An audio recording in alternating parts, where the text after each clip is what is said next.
Kita pasti tahu pokok pendidikan yang sangat sentral, yaitu Bapak Ki Hajar Dewantara yang menciptakan semboyan pendidikan Ing Ngasa Sungtulada, Ing Madya Mangunkarsa, dan Tuturi Handayani. Saya Suanto Sianipar SPD, calon guru penggerak angkatan ke-7 dari SD Negeri 091288 Sibaganding, Kabupaten Simalungun. Kali ini saya akan menjelaskan koneksi antar materi, yakni kesimpulan dan refleksi modul 1.1 tentang filosofi pendidikan Ki Hajar Dewantara. Terkait dengan semboyan Ki Hajar Dewantara, arti dari semboyan Ing Ngasa Sungtulada bisa diartikan bahwa seorang guru atau pendidik harus menjadi panutan atau memberikan contoh. Dan rangkaian semboyan Ing Madya Mangunkarsa berarti di tengah membangun atau memberikan semangat, kemauan, ataupun niat. Sedangkan Tuturi Handayani berarti di belakang atau dari belakang memberikan semangat atau dorongan. Pendidikan dapat dimaknai sebagai menuntun hidup dan tumbuhnya anak didik. Hal ini berkaitan dengan pendidikan, yaitu menuntun segala kodrat yang ada pada anak didik agar mereka dapat mencapai keselamatan dan kebahagiaan yang setinggi-tingginya, baik sebagai manusia maupun sebagai anggota masyarakat.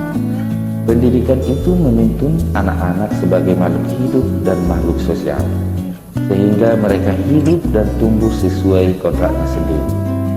Guru merupakan salah satu faktor dalam pembentukan hidup seorang anak didik kita. Oleh sebab itu, hidup dan tumbuhnya anak terletak di luar kecakapan atau kehendak kita sebagai pendidik. Nah, guru hanya mampu memaksimalkan yang sudah baik dalam diri anak dan tidak menegaskan pada hal-hal yang kurang baik bagi anak didik. Seperti dalam teori yang terkenal, yaitu Convergent Theory. Teori ini mengajarkan bahwa anak yang dilahirkan itu dikonotasikan sebagai sehelai kertas yang sudah ditulis penuh. Tetapi semua tulisan-tulisan itu masih terlihat buram. Lebih lanjut, menurut aliran ini, pendidikan itu berkewajiban dan berkuasa menebalkan segala tulisan yang buram dan yang berisi baik, agar nanti tampak sebagai budi pekerti yang baik. Budi pekerti memiliki definisi atau pengertian yang bermacam-macam. Oleh karena itu, sebaiknya kita memiliki keterangan yang jelas dalam mendefinisikan budi pekerti. Sikap dan perilaku yang demikian mengandung 5 jangkauan, yakni yang pertama, sikap dan perilaku dalam hubungan dengan Tuhan. Yang kedua, sikap dan perilaku dalam hubungan dengan diri sendiri. Yang ketiga, sikap dan perilaku dalam hubungan dengan keluarga. Yang keempat, sikap dan perilaku dalam hubungannya bersama masyarakat dan bangsa. Dan yang terakhir, sikap dan perilaku dalam hubungannya dengan alam sekitar.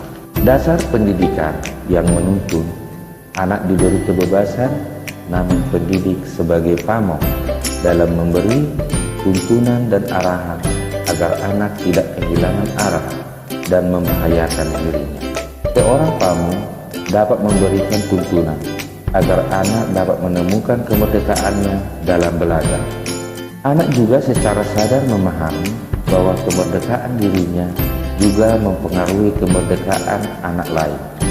Oleh sebab itu, tuntunan seorang pendidik mampu mengelola dirinya untuk hidup bersama dengan orang lain atau menjadi manusia dan anggota masyarakat. Pendidikan anak berhubungan dengan kodrat alam dan kodrat zaman. Kodrat alam berkaitan dengan sifat dan bentuk lingkungan di mana anak berada. Sedangkan kodrat zaman berkaitan dengan isi dan ilham. Keduanya tidak dapat dipisahkan sehingga saling berkaitan. Artinya, kita sebagai guru harus mampu mengajar dan menguasai kebutuhan media dan informasi disesuaikan dengan keadaan zaman. Misalnya, saat ini penggunaan teknologi dapat diterapkan, namun tetap keluarga menjadi tempat yang utama dan yang paling baik untuk melatih pendidikan sosial dan karakter baik bagi seorang anak. Keluarga merupakan tempat bermainnya pendidikan yang sempurna bagi anak untuk melatih kecerdasan budi pekerti, yakni pembentukan watak individual. Keluarga menjadi ruang bagi anak untuk mendapatkan teladan, tuntunan, pengajaran dari orang tua. Keluarga menjadi tempat berinteraksi sosial sehingga kemandirian dapat tercipta, budi pekerti yang merupakan keselarasan antara cipta, rasa, karsa, dan karya. Hal yang saya percaya tentang pendidikan, peserta didik, dan pembelajaran di kelas. Sebelum saya memahami modul 1.1 tentang filosofi pendidikan Ki Hajar Dewantara, pembelajaran yang diberikan hanya sebatas transfer ilmu. Saya jarang melakukan pembelajaran yang menuntun anak untuk berbudi pekerti sesuai kontraknya. Karena saya fokus kepada perkembangan kognitif anak, sementara perkembangan afektif dan psikomotor anak sering saya abaikan. Pembelajaran yang saya sajikan juga tidak mendukung dengan kondisi lingkungan siswa dan jauh dari kondisi perkembangan zaman yang seharusnya disesuaikan dengan perkembangan zaman sesuai abad 21. Pembelajaran yang saya berikan kurang berpihak pada anak, cenderung berjalan sesuai keinginan guru sehingga pembelajaran tidak menarik untuk siswa. Bahkan saya terfokus hanya untuk mencapai KKM saja, artinya terfokus dari kurikulum saja. Perubahan pemikiran yang diperoleh setelah mempelajari modul 1.1 tentang filosofi pendidikan Ki Hajar Dewantara. Saya menyadari kekurangan saya selama ini dalam melakukan proses pendidikan yang memandang siswa sebagai objek, yang seharusnya siswa menjadi subjek dalam pembelajaran. Selain itu, siswa seharusnya memegang kendali dalam pembelajaran. Guru hanya sebagai fasilitator sehingga akan terjadi pembelajaran yang student center, bukan teacher center.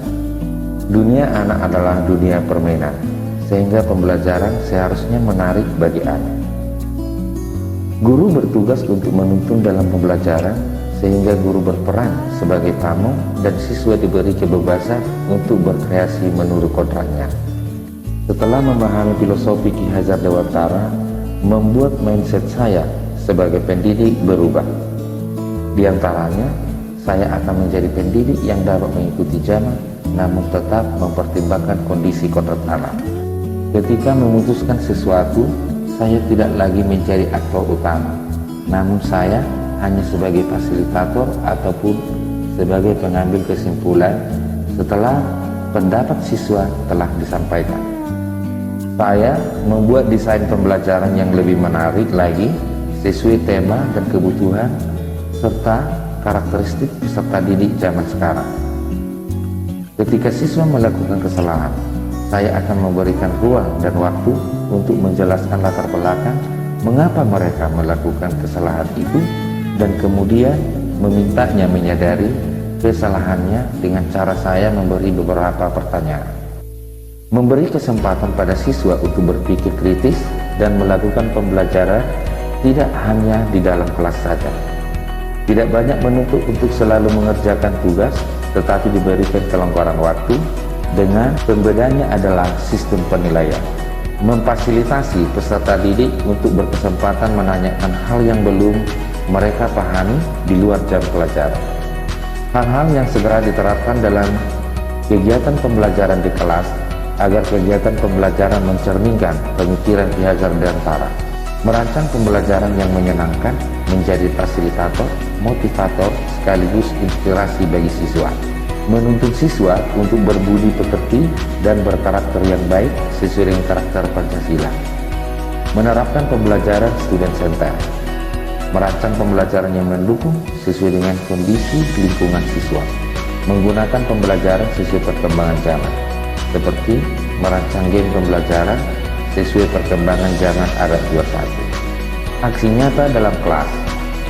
Yang pertama, setiap anak diberikan kesempatan untuk menjadi pemimpin. Ini berarti bahwa mereka diberi kesempatan untuk menyajikan hasil kerja kelompoknya dengan dipimpin oleh seorang yang sudah dipilih. Kedua, peserta didik diberikan kesempatan untuk menggunakan media pembelajaran berbasis teknologi, yaitu penggunaan platform belajar melalui handphone sesuai dengan kodrat alam dan tuntunan zaman saat ini. Ketiga, setiap anak diberikan kesempatan untuk berekspresi sesuai keinginannya, namun tidak lepas dari materi yang sesuai dengan tema pembelajaran.